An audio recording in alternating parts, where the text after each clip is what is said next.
প্রিয় দর্শক, দর্শনের ইতিহাসের আজকের পর্বে আপনাকে স্বাগতম। লাইক, কমেন্ট, শেয়ার এবং সাবস্ক্রাইব করার মাধ্যমে আমাদেরকে সাপোর্ট করার অনুরোধ রইল। স্যার আইজ্যাক নিউটন ১৬৪৩ থেকে ১৭২৭ খ্রিস্টাব্দ। সপ্তদশ শতকের বৈজ্ঞানিক বিপ্লবের অন্যতম শ্রেষ্ঠ চিন্তক আইজ্যাক নিউটন মূলত পদার্থ ও গণিতবিদ ছিলেন, যিনি আধুনিক পদার্থবিদ্যার নীতির উন্নয়ন ঘটান। নিউটনের জন্ম ইংল্যান্ডের লিকংশায়ারে। তিনি বিজ্ঞানী হিসেবে অধিক পরিচিত হলেও দার্শনিক চিন্তাকে বিরাটভাবে প্রভাবিত করেছেন। প্রকৃতি এবং যুক্তি দ্বারা বোধগম্য মৌলনীতিসমূহের আলোকে নিউটনই প্রথম মহাবিশ্বের ধারণাকে পরিষ্কার করতে সমর্থ হন। আলোকিত যুগের আদর্শের সূচনা এখান থেকেই। নিউটন তার সবচেয়ে বিখ্যাত বই ফিলোসফি ন্যাচারালিস প্রিন্সিপিয়া ম্যাথমেটিকাতে গতির সূত্র ও মহাকর্ষ তত্ত্ব বর্ণনা করেন। তার দেওয়া সূত্র ও মৌলনীতিগুলোই চিরায়ত বলবিজ্ঞানের ভিত্তি হিসাবে কাজ করছে। তিনি প্রথম দেখিয়েছিলেন যে একই প্রাকৃতিক নিয়মে পৃথিবী ও মহাবিশ্বের সকল বস্তু পরিচালিত হচ্ছে। তার গবেষণার ফলে সূর্যকেন্দ্রিক সৌরজগতের সন্দেহগুলো দূরীভূত হয়ে বৈজ্ঞানিক বিপ্লব ত্বরান্বিত হয়। তার সর্বব্যাপক মধ্যাকর্ষণ তত্ত্ব যেমন সূর্যকেন্দ্রিক সৌরজগতের ধারণাকে পূর্ণতা দান করে, তেমনি বস্তুজগৎ ও রাসায়নিক প্রক্রিয়াসমূহের ব্যাখ্যার উপায় প্রদান করে। নিউটন মনে করতেন সত্তার বাস্তব অস্তিত্ব আছে এবং মানুষ বিশ্বজগতের জ্ঞান অর্জন করতে সক্ষম। সময়ের প্রেক্ষিতে বস্তুর চালিকা শক্তি আসে ঈশ্বর থেকে। জ্ঞানের ক্ষেত্রে তিনি বলতেন যে তিনি অনুমানের উপর ভিত্তি করে কোনো কথা বলেন না।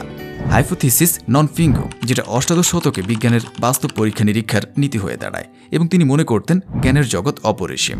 তার সে বিখ্যাত উক্তি, আমি জ্ঞান সমুদ্রের তীরে নুড়ি সংগ্রহ করতে চলেছি, দার্শনিক তাৎপর্যে অনুপ্রেরণাদায়ক উক্তি হয়ে আছে। George Berkeley. জর্জ বার্কলের জন্ম আয়ারল্যান্ডের কিলকেনিতে। তিনি ছিলেন খ্রিস্টান ধর্মযাজক ও ভাববাদী দার্শনিক। বলা হয় প্লেটো থেকে শুরু করে কান্টের পূর্ব পর্যন্ত সবচেয়ে শক্তিশালী ভাববাদী দার্শনিক ছিলেন বার্কলে। তাকে প্রধান তিনজন অভিজ্ঞতাবাদী দার্শনিকদের একজন মনে করা হয়। অপর দুজন হলেন জন লক ও ডেভিড হিউম। ফ্রান্সিস বেকনের পর্যবেক্ষণমূলক বৈজ্ঞানিক পদ্ধতি, নিউটনের মহাকর্ষ তত্ত্ব এবং জন লকের ব্যক্তি স্বাধীনতা ও গণতন্ত্রের সমর্থনের ভাবধারার সাথে সাথে দর্শন ও বিজ্ঞানে যে নতুন সমাজ গড়ে তোলার দিক আগাচ্ছিল, সে প্রেক্ষাপটে প্রচলিত ধর্মীয় ভাবধারা খুবই বিপন্ন বোধ করে। সে প্রেক্ষিতে বার্কলে ধর্মীয় চিন্তার সাথে সমন্বয় ও প্রচলিত বস্তুবাদের জবাবে তার দর্শন প্রচার করেন। বলা হয় বার্কলের বিখ্যাত বই প্রিন্সিপাল অব হিউম্যান নলেজ তার পূর্ববর্তী দার্শনিক জন লকের দর্শনের সমালোচনা ও এর জবাবে লেখা। জ্ঞানের ক্ষেত্রে বার্কলে বস্তুকে জ্ঞানের উৎস মনে করতেন না। তার মতে বস্তুকে জ্ঞানের উৎস ধরা হলে ঈশ্বরের অস্তিত্বকে অস্বীকার করা হয়। বস্তুই তখন পরম সত্তা হয়ে দাঁড়ায়। বার্কলের মতে জ্ঞানের মূল উৎস হল ধারণা। আমরা কেবল ধারণাকে প্রত্যক্ষ করি। কেবল মন ও মনের ভাবেরই অস্তিত্ব আছে। বাহ্য বস্তুর পৃথক কোনো সত্তা নেই। বস্তুর অস্তিত্ব নির্ভর করে মনের উপর বা প্রত্যক্ষের উপর। প্রত্যক্ষ অভিজ্ঞতায় জ্ঞান অর্জনের উপায় হলে বস্তুর পৃথক অস্তিত্ব স্বীকার করতে পারি না, কারণ বস্তুর অস্তিত্ব প্রত্যক্ষের বিষয় নয়, আর বস্তুর অস্তিত্ব ব্যক্তির মনের উপরে নির্ভর করে না। এক্ষেত্রে বার্কলে দুটি সূত্রের অবতারণা করেন। ১. ব্যক্তিক মনের বাইরে এক স্বাধীন চরম মনের অস্তিত্ব আছে, সে চরম মনে হচ্ছে ঈশ্বর। ২. ঈশ্বরের মনে সমস্ত ভাব সুপ্ত অবস্থায় আছে। বিধাতার ইচ্ছায় সেই ভাব ব্যক্তি মনে উৎসারিত হয়। বিজ্ঞানের বিষয়ে তার অভিমত হল বিজ্ঞানের কাজ হল জগতের মূলে যে স্রষ্টা আছেন তা প্রকাশ বোঝার চেষ্টা করা, জাগতিক কার্যকরণ সম্পর্ক দিয়ে জগৎকে ব্যাখ্যা করা না। ডেভিড হিউম ১৭১১ থেকে ১৭৭৬ খ্রিস্টাব্দ। ডেভিড হিউমকে নিয়ে একটি গল্প প্রচলিত আছে যে তিনি নিজেকে দার্শনিক হিসেবে উপস্থাপন করার জন্য দর্শন বিষয়ে একটি বই লিখেন, কিন্তু বইটি বিক্রি না হওয়ায় বইয়ের অধ্যায়গুলোকে আলাদা আলাদা করে পুনরায় লিখে প্রকাশ করেন, কিন্তু একই অবস্থা, বিক্রি আর হয় না। এই অবস্থা দেখে তিনি দার্শনিকগিরি বাদ দিয়ে ব্রিটেনের ইতিহাস লেখার সিদ্ধান্ত নেন এবং ইংল্যান্ডের প্রথম ঐতিহাসিক হিসেবে আত্মপ্রকাশ করেন। ডেভিড হিউমের জন্ম ১৭১১ সালে এডিনবার্গে।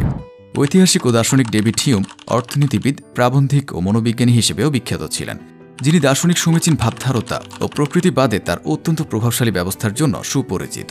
তার প্রধান দার্শনিক রচনাগুলোর মধ্যে উল্লেখযোগ্য হল a treatise of human nature, the inquiries concerning human understanding ও concerning the principal of morals.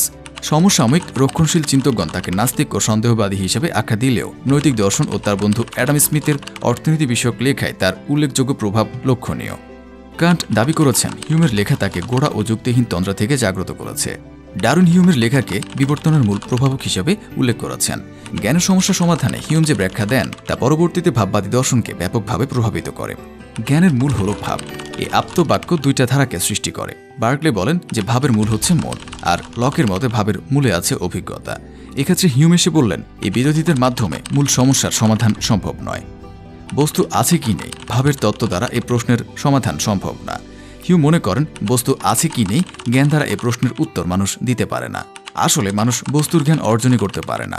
তার মানে এই নয় যে মানুষ জেনে ফেলেছে যে বস্তু নেই। আসলে বস্তুর সঠিক জ্ঞান বলতে কিছু নেই। সঠিক জ্ঞান কেবল অঙ্কশাস্ত্রেই সম্ভব, কারণ অঙ্কের কাজ বস্তু নিয়ে নয়, সংখ্যা ও সূত্র নিয়ে। তবে জ্ঞানের উদ্দেশ্যে বস্তুর অস্তিত্ব নির্ণয় করা নয়। জ্ঞানের কাজ মানুষের জীবনযাপনে সহায়ক হওয়া। বস্তু আছে কি নেই সেটা বিশ্বাসের ব্যাপার, প্রমাণের বিষয় নয়। আমরা বিশ্বাস করি বস্তুর মধ্যে কার্যকারণ সম্পর্ক আছে, এক একটাকে আরেকটার কারণ হিসেবে চিহ্নিত করি, কিন্তু ঘটনার মধ্যে কারণ বা ফল আছে তা প্রমাণ করা যায় না। সময় সম্পর্কে মানুষের ধারণা অনুযায়ী ঘটনাসমূহকে আগে পরে হিসেবে কল্পনা করে থাকে, কিন্তু কার্যকারণ সম্পর্ক খুঁজে তার ভিত্তিতে ভবিষ্যৎবাণী করা চলে না। অনিবার্য পুনরাবৃত্তির নিয়ম সে আবিষ্কার করতে পারে না। তবে তাই বলে জগৎ বিশৃঙ্খল নয়। মানুষের অভিজ্ঞতায় ঘটনাসমূহকে শৃঙ্খলার সাথেই ঘটতে দেখে, কিন্তু ঘটনাসমূহের কার্যকারণ সম্পর্কে বিশ্বাস ও প্রমাণ একই বিষয় নয়। অর্থাৎ জ্ঞানের ক্ষেত্রে ইউ মনে করতেন মানুষের পক্ষে বস্তুর জ্ঞান অর্জন সম্ভব নয়, এজন্য তাকে আজ্ঞেয়বাদী বলা হয়। আজকের ভিডিও এ পর্যন্তই। দর্শনের ইতিহাসের অন্য সব পর্বগুলো ধারাবাহিকভাবে দেখার আমন্ত্রণ রইল। ভালো থাকুন, জীবন্ত জীবনের সাথেই থাকুন।